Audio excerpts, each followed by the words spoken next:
have people around that you trust, that if they are going to criticize you, they've got your best interest at heart, whether that's your manager, your mum, your dad, your friends, your label. DJ Firestarr keeping it smashed.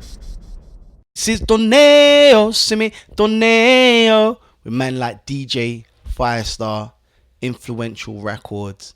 Keep it locked for the best bangers ever. DJ Firestarr, Spotify, Influential Records. I'm not new to this, all of that. And I got my brother in the building, UK legend, DONAE'O. Well, go on, my brother. What's going on, bro? It's been a minute. Yeah, it's been a long minute. So what's been going on, man? Talk to me, man. I've been on this kind of like UK funky, I'm a piano wave at the moment. How you finding that? I'm enjoying the funky stuff, so obviously you're not new to that. I'm enjoying it, to be honest. That's the most important thing to me, is how much I enjoy it. And then what, you got the label situation? Yes, I've got like ZEfron Records, which is really a platform to showcase artists that I'm really into at the moment. Right. Young and seasoned. And you got the new signing?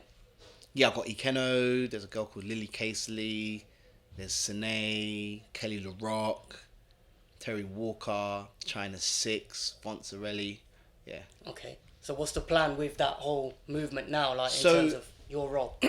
So all of the records are going to be like Amma funky fusion records. My aim is to give each artist 2 bangers, so they get 2 opportunities to blow. So if the first one don't, hopefully the second one will. Right. And then once a month, I'm going to be releasing music. And if the record blows, then it won't be DONAE'O featuring the artists anymore. It'll be just the artists, and we can start giving the audience them. I'm with you. And these are artists that you obviously believe in off the top. Yeah, right? You've done your research, yeah. And are you looking to add more to the roster that you've already got? I can't. It's too much to manage. It's already, like, this is the first time I've done this. Like, I've always had this in my head to do. Right. But this is the first time I've done it, and I think 10 is too much. Yeah, 10's a lot. But 6. If I could do 6, I can see everyone once every 2 weeks.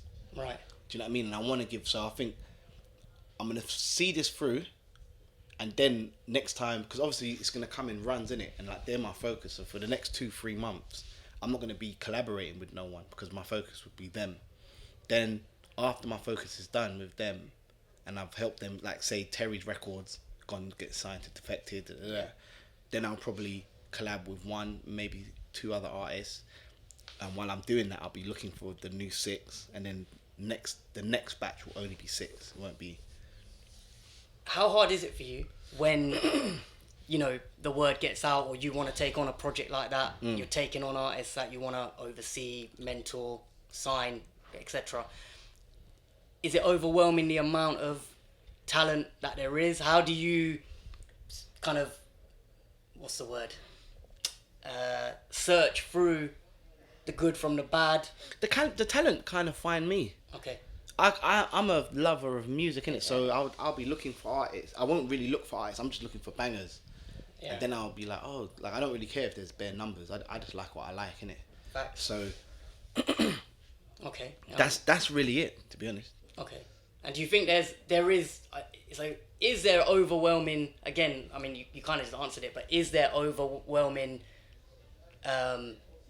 influx of people that will be hitting you up? Because you still have to, usually you still have to manage it, right? You can love it, but you still got to be able to. So I would say this: when nothing's got, because there's peaks and troughs, isn't it? Yeah. Like, so this run, this UK Funky Amma run, it started with She Belongs to the Night, and then the second record that burst after that was the Terri record. This is my 6th run. Right. So I've had grime, bassline, UK funky, deep house, and hip hop and R&B. And then this I'm a funky thing is the 6th one.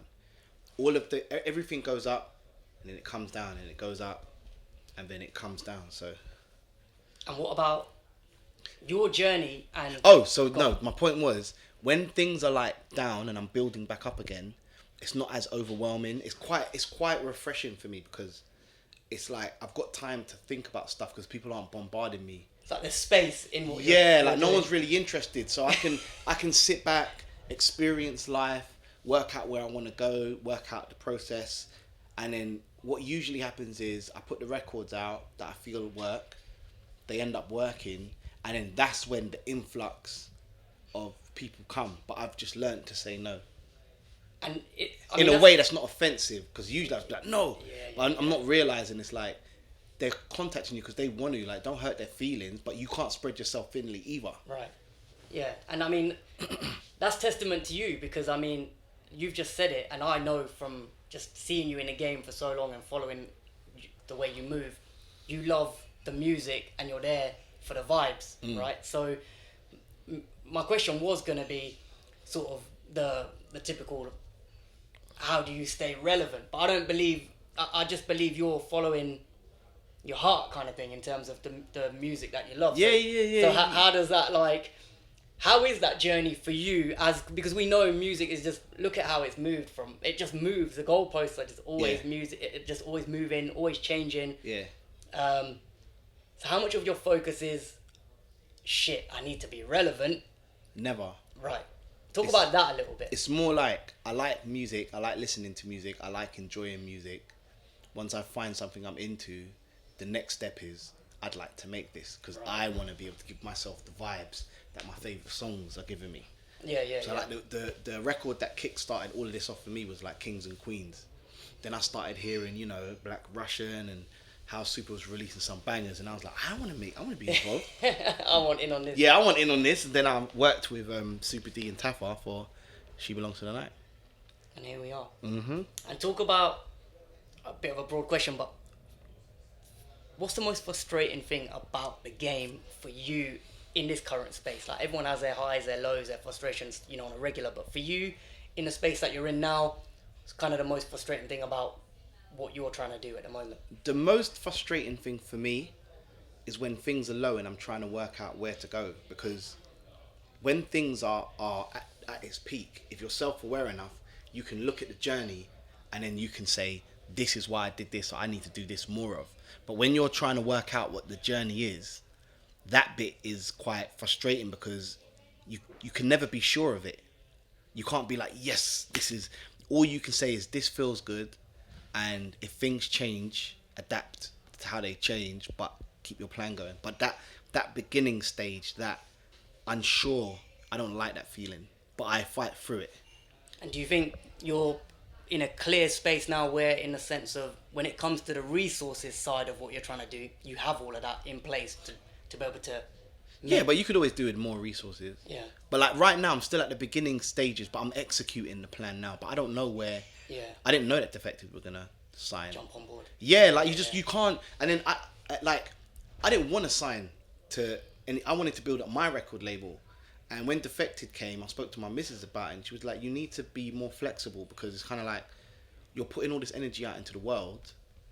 The world's going to come back at you. And it may not come back at you in the way You want. not even that way you envisioned it. Right.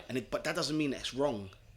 So I'm kind of, and that's another thing, I'm kind of getting used to, I've got a plan in my head, but I'm used to, like, if things approach me, let me take a minute, let me explore it. It might work, it may not work. So saying yes is just as important as saying no. Yeah, I hear that. Big facts. Now, before we get into the influential records part, Yeah. question that you've probably been asked a million times. I'm going to ask it anyway. Yeah.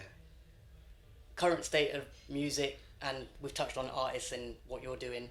Yeah. Advice. What's your biggest advice for the artists coming through in any of the music genres that you're involved in, and you have been involved in, be it rap, R&B, you know, everything in those areas as well?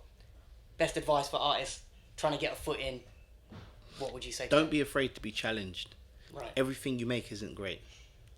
Do you know what I mean? Like, have people around that you trust, that if they are going to criticize you, they've got your best interest at heart, whether that's your manager, your mum, your dad, your friends, your label. Just be open for challenge, because really everyone's eating off of you, so they don't want you to make something that they think is whack, and they might be right. It might be whack. Influential records. That's a series that I run, right? Yeah. Now, when I sit with an artist, I give them 3 picks from their catalogue. 3 of your most important records from your catalogue, one by one, not in any order. What are they? And From my catalogue, from your Donae'O's own, catalogue. Yep, and your reason for picking the record. The most important ones. To you, the 3. If this was your last day on Earth and you were going to a remote island and you were taking 3 of your tracks with you, what 3 are you taking, my bro, and why? Bounce, because it was my first hit. Okay. Party Hard because it was the first time I actually accepted that I'm consistent at making bangers. And Lockdown because it was the first time I made a rap tune I actually liked. I love that. And Party Hard, I saw it was on I don't know if the voting finished, but they were voting for it as track of the It's last like number 20. 19 or number 18. Yeah, certainly one of the bangers in the last 20. You know what I mean? 100%. I can certify that as a DJ. We're still running that one loud. You know what I mean? Influential records, bro. So 3 picks from you. Let's go with 3 records that have helped shaped you or that you have. These can be anything, bro. It might be a record that you was listening to heavy when you were growing up. It might be something that influenced you to go and make one of the records that you've named already, etc., etc. So I want 3 influential records that are not yours and your reason behind each pick, please.